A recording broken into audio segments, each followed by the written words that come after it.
ਬੰਧਨ ਦੇ 'ਚ ਪਏ ਹੋਏ ਸਮੂਹ ਦੇਸ਼ਵਾਸੀ ਫਰਿਆਦ ਕਰਦੇ ਨੇ, ਜੋਦੜੀ ਕਰਦੇ ਨੇ, ਤਰਲੇ ਲੈਂਦੇ ਨੇ। ਸਾਹਿਬ ਗੁਰੂ ਅਰਜਨ ਦੇਵ ਜੀ ਮਹਾਰਾਜ ਐਸਾ ਲਿਖਦੇ ਨੇ, ਕਲ ਮਲ ਹੋਈ ਮੇਦਨੀ ਅਰਦਾਸ ਕਰੇ ਵਿਲ ਆਏ। संत कवि तुलसी दा भी ऐसा कहना है, जब जब होए धर्म की हानि बहड़े असुर अभंग अभिमानी, तब तब विवद धर प्रभु शरीरा हरे कृपा निध सज्जन पीरा। बहड़े असुर अधम अभिमानी, जद दैंत वध जान, असुर वध जान, अधम मत दे लोकी वध जान, बाणे असुर अधम अभिमानी, तब तब विवद धर प्रभु शरीरा हरे कृपा निध सज्जन पीरा। उदों अकाल पुरख अपनियां दैवी शक्तियां किसी काया दे अंदर पा के जगत दा कल्याण करदा है, जीवां दा उद्धार करदा है। दसम ग्रंथ दे च भी ऐसे वाक मिलते ने, जब जब होए अरिष्ट अपारा तब तब देह धरत अवतारा। जद अरिष्ट पने नाल अनर्थ नाल सारी सृष्टि भर जाए, उदों अवतारां दा आगमन होंदा है और होंदा रहा है। साहिब श्री गुरु नानक देव जी महाराज दे आमद दी दौर समय समुच्चे दा समुच्चा देश सियासी तल ते गुलाम सी, आर्थिक तल ते कंगाल सी, समाजिक तल ते कल कलेश दी जिंदगी जी रहा सी, और धार्मिक तौर ते सिर्फ पखंड तो इलावा होर कुछ भी रह नहीं गया सी। इस तरह दा जकड़िया होया पकड़िया होया मनुख, उहदे सामने इक्को ही रस्ता रह जांदा है, जोदड़ी फरियाद तरले। तो देशवासियों ने तरले ले जोदड़ी की थी, फरियाद की थी उस परिपूर्ण परमात्मा दे अगों, जिसदा जिक्र धन गुरु अर्जन देव जी महाराज अपनी बाणी च करदे ने। कलमल होई मेदनी अरदास करे विलाए, सच्चे सुनिया कन दे धीरक देवे सहज सबाए। इंद्रे नू फरमाया उठा छह बरलाए, तपी हुई धरती नू वेख के अकाल पुरख ने इंद्र नू हुक्म कीता, बदला नू हुक्म कीता बरसो। इंद्रे नू फरमाया बरसो किरपादार। गुरु नू बदल नाल तशबीह दिती है। प्रभु सागर है, गुरु बदल है। बदल सागर तो उत्पन्न होंदे ने, गुरु अवतार प्रभु तो आउंदे ने। सागर जब थां थां ते बरसना चाहता है, बदल बनता है। नारायण जब नरां दा उद्धार करना चाहता है, तो वह शब्द बनता है, गुरु बनता है। तदी ते भट्ट कहंदे ने, आप नारायण कलाधार जग में परवरियो।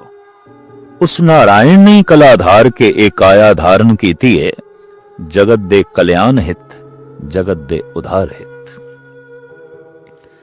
साहिब श्री गुरु नानक देव जी महाराज इस तरीके नाल जगत जीवन दा उद्धार करन लई संमत 1526 विच राय भोए दी तलवंडी, हुण नाम ननकाना और अस्थान मुल्क पाकिस्तान,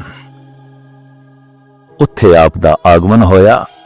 जन्म साखी दे ऐसे बोल लिखे ने, संमत 1526 प्रगटे जगत उदाहरण ईस,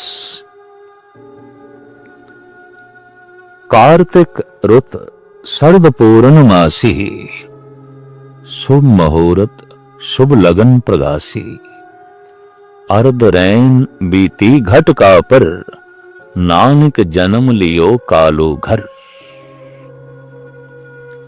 कत्तक दी पूर्णमाशी 1526 ਬਿਕਨੀ ਸੰਮਤ ਨੂੰ ਸਾਹਿਬ ਸ੍ਰੀ ਗੁਰੂ ਨਾਨਕ ਦੇਵ ਜੀ ਮਹਾਰਾਜ ਦਾ ਰਾਏ ਭੋਇੰ ਦੀ ਤਲਵੰਡੀ ਵਿੱਚ ਮਾਤਾ ਤ੍ਰਿਪਤਾ ਜੀ ਦੇ ਕੁੱਖੋਂ ਪਿਤਾ ਕਲਿਆਣ ਦਾਸ ਜੀ ਦੇ ਘਰ ਆਗਮਨ ਹੋਇਆ, ਜਨਮ ਹੋਇਆ।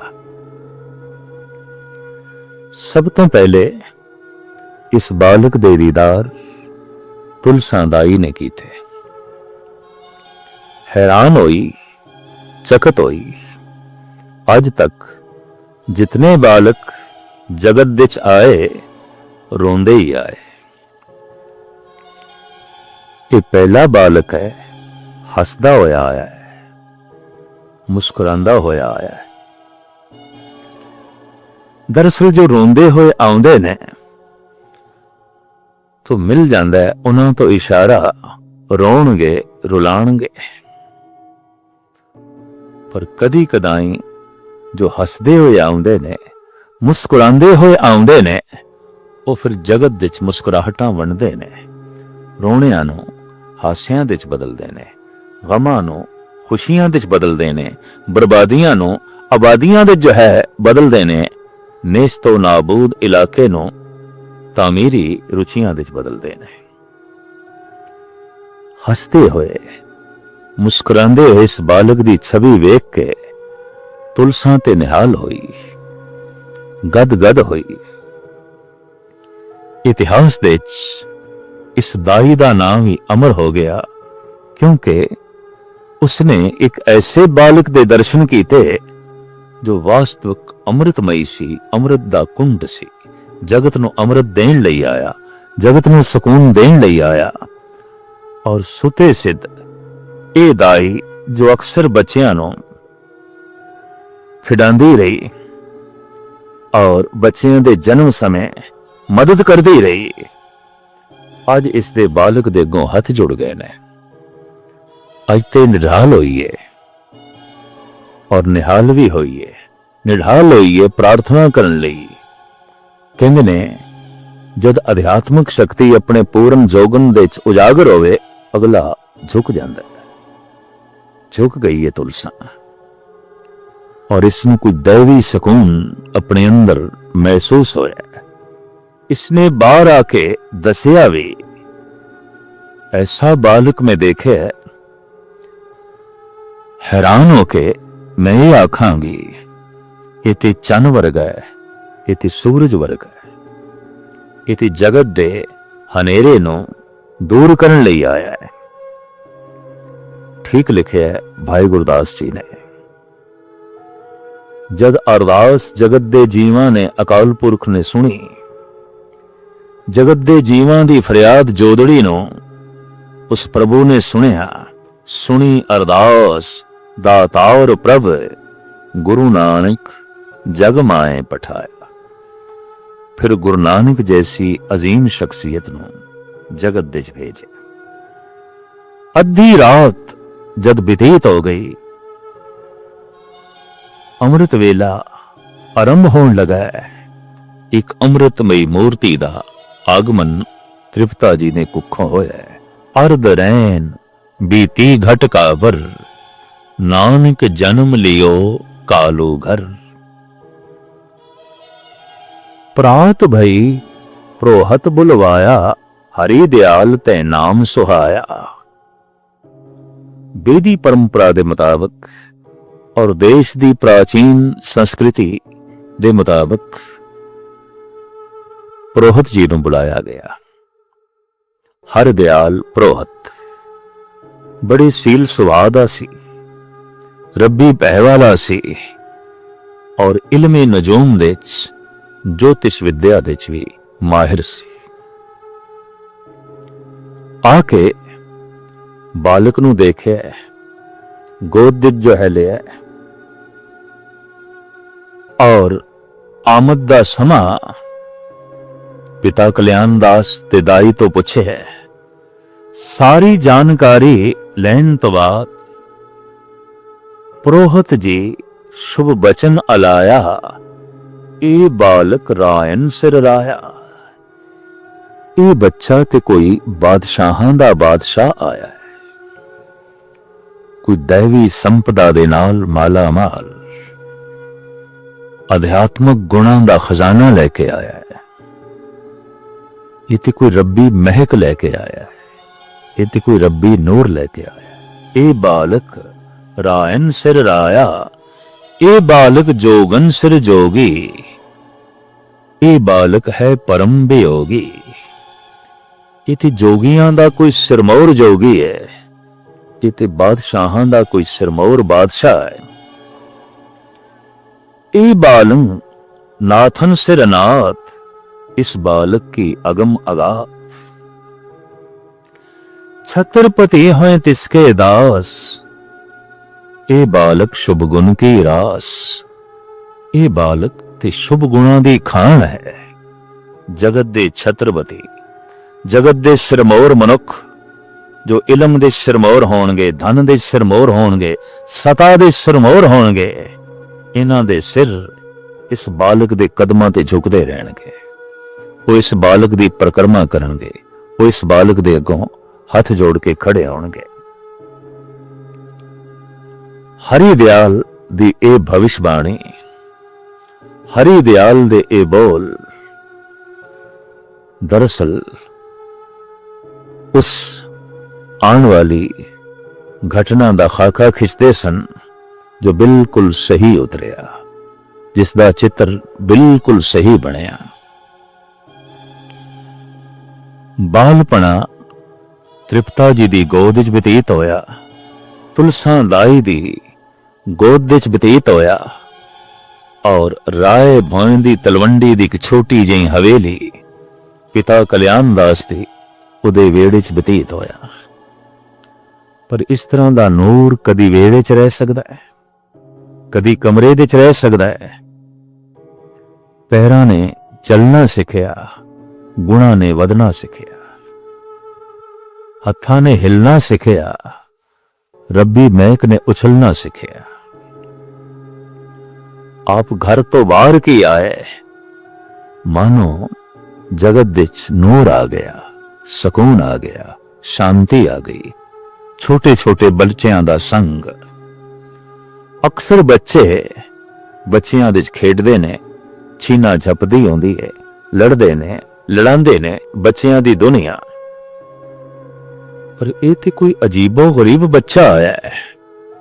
खेडण दे च रुचि नहीं, खिडाण दे च रुचि नहीं, जपण दे च जो रुचि है, नाम जपाण दे च रुचि है।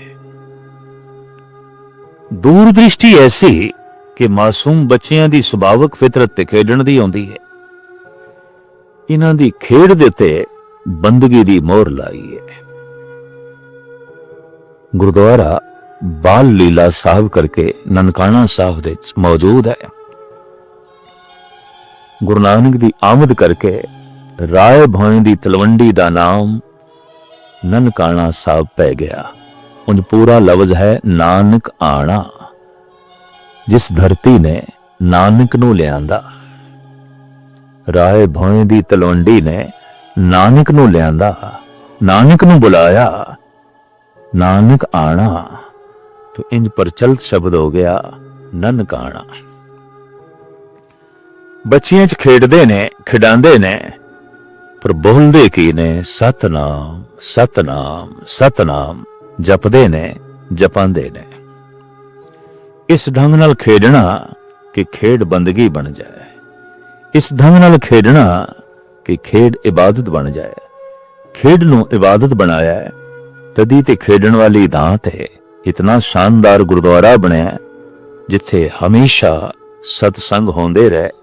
लोगी बालक गुरु नानक दी छवियां तो, उस बाल लीला तो, उस प्रभु दी लीला दा ज्ञान लेंदे रहे।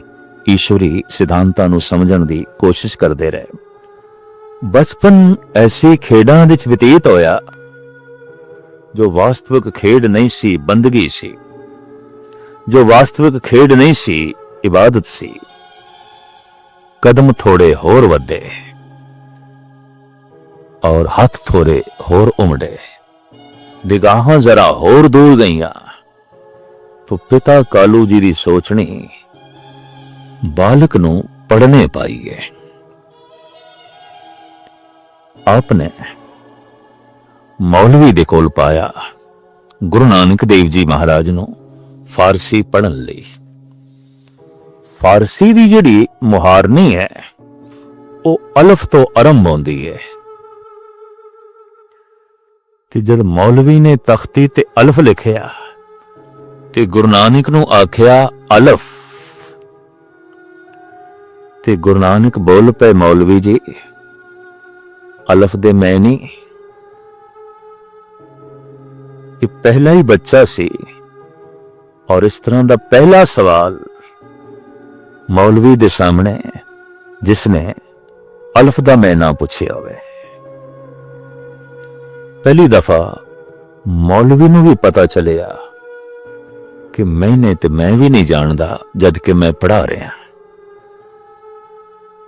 कहने लगा नानक जी अलफ दे कोई मैंने नहीं, अलफ बेमैनी है, हां बेमैनी है। ये दो चार अल्फाज जद जुड़ते ने और पूरा अल्फाज जद बनता है उस दे ते कोई मैनी होंदे ने, अलफ दे कोई मैनी नहीं। तो एकदम नानक जी खड़े हो गए, मौलवी जी फिर बेमैनी अलफ मैं नहीं पढ़ना। मजबूर होके पिता कल्याण दास जी ने पंडित पास बिठाया भी चलो इत्थे प्रचलित भाषा उदी मुहारनी सीखे। उस जमाने जो प्रचलित भाषा सी नाम उसदे अनेका सन, अज उसनू गुरमुखी आख्या जाता है, पंजाबी आख्या जाता है। पांदे ने ऊड़ा ऐड़ा लिखे है और नानक नू पढ़ाना आरंभ किया है और आख्या नानक जी पढ़ो ऊड़ा।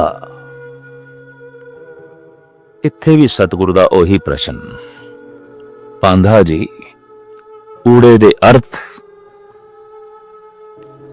पहले अर्थ दसो, फिर मैं पढ़ा, फिर मैं समझा, फिर मैं लिखा। इत्थे भी पुरोहित जी ने ओही कुछ आख्या जो पहले मौलवी ने आख्या। नानक जी ऊड़े दे कोई अर्थ नहीं, दो चार शब्द जद जुड़ते ने ते पूर्ण जद शब्द बनता है उसदे ते अर्थ होंदे ने। इस एक शब्द दे अर्थ नहीं ने, इस एक अल्फाज दे अर्थ नहीं ने। तो ऊड़ा बेअर्थ है, हां बेअर्थ है, तो बेअर्थ ऊड़ा मैं नहीं पढ़ना, बेअर्थ ऐड़ा मैं नहीं पढ़ना, बेअर्थ ईड़ी मैं नहीं पढ़नी। खड़े हो गए। हैरान है पुरोहित, हैरान है ए पांदा, अजीबो गरीब बच्चा है, एक एक अल्फाज दे अर्थ पूछदा है। गरजदी हुई आवाज दे जद पांदे ने आख्या बालक थोड़े पिता ने मेरे कोल थानू भेजे है पढ़न लई, ना कि तर्क करन लई, ना कि पढ़ाण लई। तुसी पढ़ो। नानक जी कहने लगे मैं कदों इनकार कीता है पढ़न तो, मैं तो पढ़ना चाहना, मैनू दसो ऊड़े दे अर्थ अगर हैगे न ते मैं पढ़ा, ते जे अर्थ ही नहीं ते मैं क्यों पढ़ा। कल्ले ऊड़े दे कोई अर्थ नहीं, कल्ले ऐड़े दे कोई अर्थ नहीं, कल्ले सस्से दे कोई अर्थ नहीं। नानक जी कहने लगे पांदा जी इत्थों गल स्पष्ट हो गई, अर्थ थानू आउंदे नहीं, वरना हर अखर दे अर्थ ने। बेअर्थ कोई अखर नहीं ते हर अखर किसी दिशा की तरफ संकेत करता है, कोई इशारा करता है, और उस अखर तो चंगे इशारे लए जा सकते ने, माड़े लए जा सकते ने। की अर्थ ने उत्थे बैठ के जो गुरु नानक ने इस मुहारनी दे अर्थ लिखे, इन्हां अखरां दे अर्थ लिखे, उसका नाम पट्टी पै गया। और ये गुरु ग्रंथ साहब जी महाराज दी तर्ज है। आसा महला पहला पट्टी लिखी, बालक गुरु नानक ने अज तख्ती लिखी, अज पट्टी लिखी। एक एक अखर की संदेश दे रहा है, की उपदेश दे रहा है, किस पासे दा इशारा कर रहा है और किधर दा संकेत दे रहा है। सस्से सोए सृष्ट जिन साजी, सबना साहिब एक भया, सेवत रह चित जिनका लागा, आया तिनका सफल भया। सस्सा ऐ पांदा जी ये उपदेश कर रहा है कि सारी सृष्टि उस प्रभु ने साजी है, और जो सेवा विच जुट गए, सस्से तो प्रेरणा लेके सिमरन विच जुट गए, सस्से तो प्रेरणा लेके जो सेवा विच जुट गए, संसार ते आया उन्हां दा सफल होया। की पढ़िया उसने सस्सा जिसने सेवा ना की थी, सिमरन ना कीता। पांदा जी एक एक अखर प्रेरदा पे है, एक एक अखर किसे दिशा की तरफ संकेत करता है। ये पांदा बिस्माद होया है, आश्चर्यता की दुनिया च खो गया। ये छोटा जिहा बालक इतनी अगम्य गल, इतनी अथाह गल, इतनी बुलंद गल। एक हाथ नाल गुरु नानक दी बांह पकड़ ली, दूजे हाथ नाल गुरु नानक दे चरनां नूं छोया।